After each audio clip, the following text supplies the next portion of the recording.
रूपवती बहू का रक्षाबंधन। एक गांव में कोमल अपने भाई विनीत के साथ रहती थी।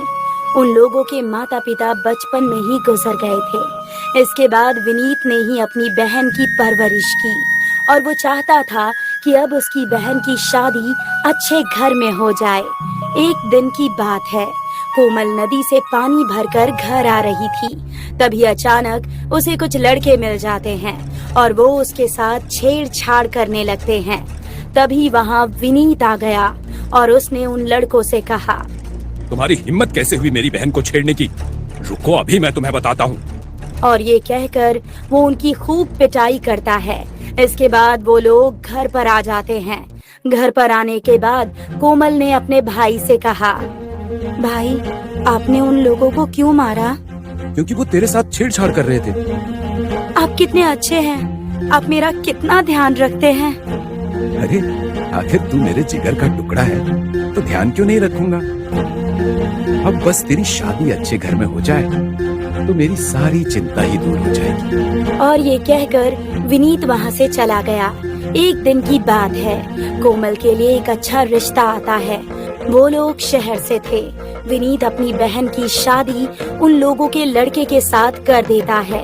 विदाई के समय कोमल बहुत ज्यादा रोती है, पर विनीत ने उसे आश्वासन दिया कि वो उससे मिलने ससुराल आता रहेगा। वहीं ससुराल में आने के बाद कोमल बहुत खुश थी कि यहाँ उसे माता पिता का प्यार मिलेगा, जो उसे बचपन में नहीं मिल पाया। पहले दिन तो कोमल का ससुराल में बहुत अच्छा जाता है। दूसरे दिन कोमल रसोई में खाना बना रही होती है।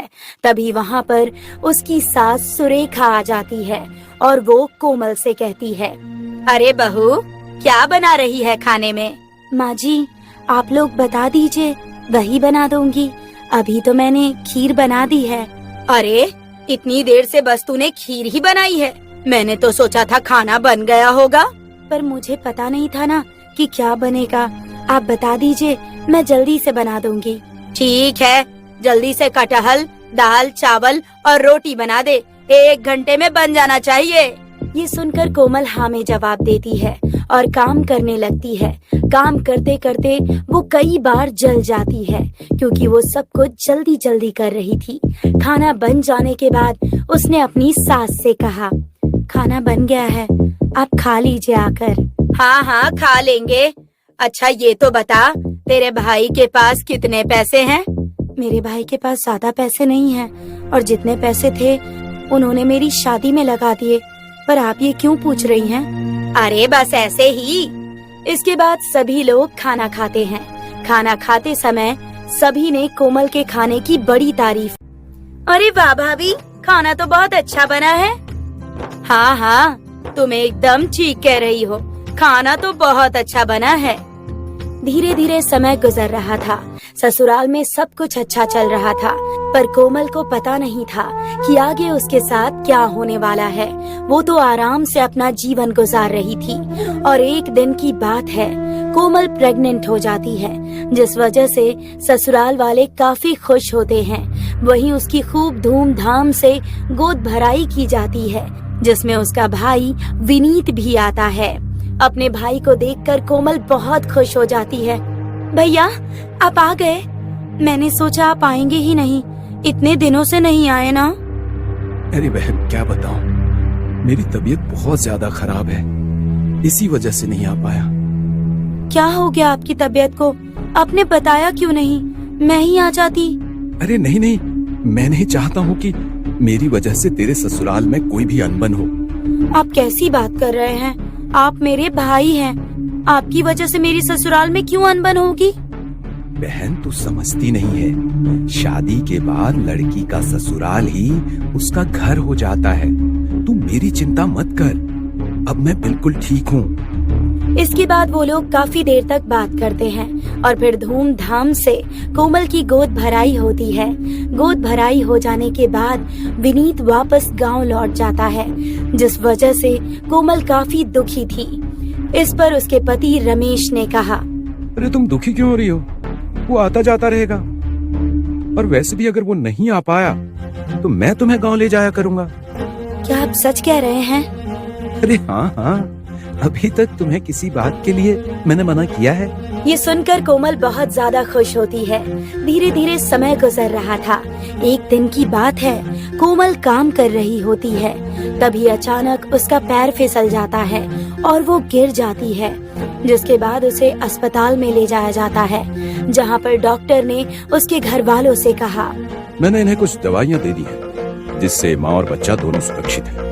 पर अब आप लोगों को इनका बहुत ध्यान रखना पड़ेगा और अब इनका बच्चा नॉर्मल डिलीवरी से नहीं हो सकता है। इस वजह से इनका ऑपरेशन करना पड़ेगा। ये सुनकर कोमल की सास बहुत ज्यादा गुस्सा होती है। मैंने कितनी बार कहा है आराम से काम किया कर, पर मानती ही नहीं है। अब ऑपरेशन के लिए कहाँ से आएंगे पैसे? आप ऐसा क्यों कह रही हैं माँ? मैं कुछ न कुछ इंतजाम कर ही दूंगा। आखिर वो मेरी पत्नी है। हाँ हाँ, मुझे पता है तू कितने पैसे वाला है। इसके बाद वो लोग घर लौट आते हैं। घर आने पर कोमल को आराम करने के लिए कहा जाता है और अब कोमल की नंद रीमा घर का सारा काम किया करती थी। एक दिन की बात है, कोमल अपने कमरे में थी। तभी वहाँ पर उसकी सास आई और उसने कहा, सुन बहू, अब तेरी नॉर्मल डिलीवरी नहीं हो सकती, इसलिए अपने भाई से कहना कि कुछ पैसे भिजवा दे, जिससे तेरा ऑपरेशन आसानी से हो जाए। पर माँ जी, मेरे भाई के पास इतने पैसे नहीं हैं। मैंने आपको बताया तो था। मुझे कुछ नहीं पता।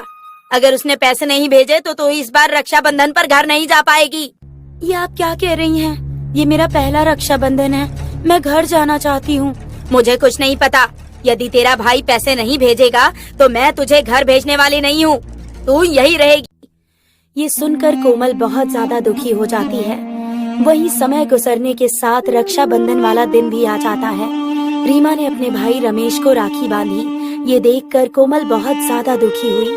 उसे भी अपने भाई विनीत की याद आ रही थी, पर वो क्या करती। तभी उसके पति रमेश ने उससे कहा, अरे कोमल, तुम अपने घर नहीं जा रही हो क्या? तुम अपने भाई को राखी नहीं बांधोगी? ये सुनकर कोमल बहुत ज्यादा दुखी होती है। तभी उसकी सास ने कहा, क्या करेगी घर जाकर? अगर घर जाएगी तो कोई और नई मुसीबत लाएगी। वैसे भी डॉक्टर ने इसे आराम करने के लिए कहा है। पर माँ, आज रक्षाबंधन है। सभी बहनें अपने भाई को राखी बांधती है। अगर ये चली जाएगी तो कौन सा पहाड़ टूट जाएगा? तू तो मुंह बंद ही रख। तेरी वजह से ही इतनी चढ़ी हुई है ना ये।